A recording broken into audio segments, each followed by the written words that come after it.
We hear this phrase all the time, the end of the world. And our minds immediately jump to, disaster, collapse, the whole 9 yards. But what if we've been looking at it all wrong? Today, we're going to dive into a really fascinating idea that what we're all feeling isn't the end of everything, but the end of a very specific way of seeing everything. The source material really kicks this off with a powerful line. And it asks us to just pause right in the middle of that famous phrase. See, it's not the end of the world, period. It's the end of the world as we know it, right? So if the physical world itself isn't ending, then what is? And this is the crucial bit. It's the punchline.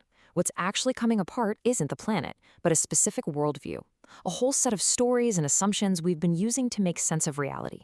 It's the end of a way of knowing. And that idea, that simple twist, completely reframes the entire challenge we're facing. So what does an ending world really feel like? Well, it's a time when our big stories, the ones about endless progress, about humanity being in total control, they just start to unravel. The systems that were built on top of those stories just can't hold up anymore. It's not that they were totally wrong, just incomplete. And now, all the things those stories left out are sort of coming back to bite us. Okay, so this leads us to a pretty radical proposition. If this old way of knowing, this worldview we call modernity, with its focus on science and progress and humans at the center of everything, if that's what's ending, then what's our role in all this? Turns out, it might not be what you think. Now, this is a challenging idea to wrap your head around. This quote from Ben Okri, it suggests our role isn't just to sit back and watch. He says we have to help to bring about the end of the world so that a new beginning can come. So the end isn't some catastrophe we just have to survive.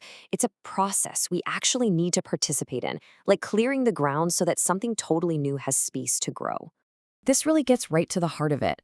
Instead of, pouring all of our energy into frantically trying to fix a system that's fundamentally broken, the whole task shifts. The goal isn't to save modernity. It's to guide it toward a good ending. Okay, so what in the world does a good ending actually look like?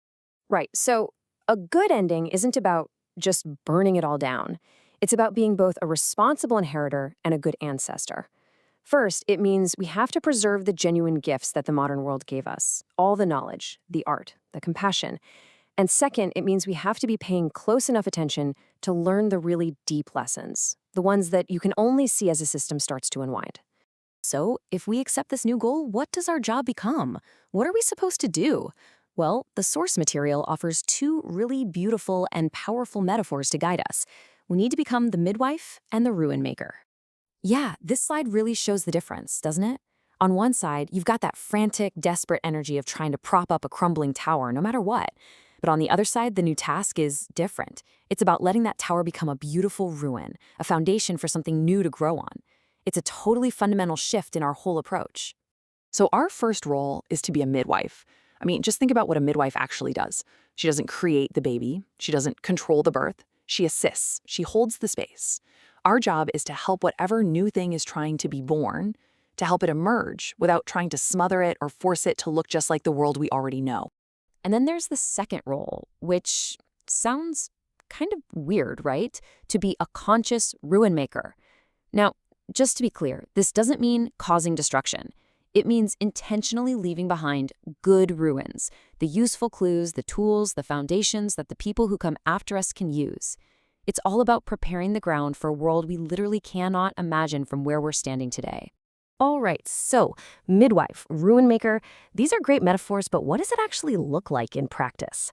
Let's dig into some of the real, practical, internal shifts this new perspective asks of us. The first task is all about perspective. For a long time, we kind of put humanity at the center of the entire universe, didn't we? This task is an invitation to step back into a much, much larger dance. The cycles of seasons, the movement of stars, the ancient stories that turn a simple universe into a meaningful cosmos. The second one is all about connection. It's about remembering that we are part of what's called a world of many worlds. We share this planet not just with other people, but with countless other forms of life, other intelligences. Our story is completely tangled up with theirs. This next one is all about what we choose to pay attention to. Our modern systems tend to only recognize things of a certain size, like GDP or global supply chains. This is a call to relearn how to see what's real on every level, to find meaning not just in the massive scale of a galaxy, but also in the quiet, incredible miracle of a single seed sprouting. And what's so fascinating is that after thinking about the entire cosmos and all these other species, the whole thing comes right back down to us, to the human scale. The argument here is that a world actually worth living in isn't built on massive, impersonal systems. It's built on the quality of our direct person-to-person encounters. And listen, we're not talking about some big, abstract philosophy here. This is about real, everyday stuff. The public places where we gather, a simple act of friendship, the grace of being hospitable, or just offering a moment of kindness to a stranger. The idea is that this stuff, this is what really matters. These are the actual building blocks of a worthwhile world.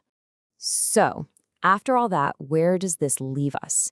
As we start to pull all these threads together, a final, pretty profound picture of our place in this moment of huge change starts to take shape. Look, the source material is pretty clear that this transition isn't going to be easy. There's a great humbling coming for all of us, a moment that's going to challenge our whole sense of control and force us to face our own limits. But this isn't framed as a reason for despair. It's actually a catalyst for real change. And this, really, is the ultimate invitation. The final task isn't to make up a brand new story from scratch. It's to rediscover our place in the ancient, ongoing story that we were a part of all along. It's a return, a remembering. It's about finding our footing on much, much older ground. And so we're going to leave you with a question. If we really are the bridge between a world that's ending and one that's waiting to be born, then the choice is up to us. What of value are we going to preserve? What lessons will we manage to pass on? What good ruins will we choose to leave behind for the builders of tomorrow?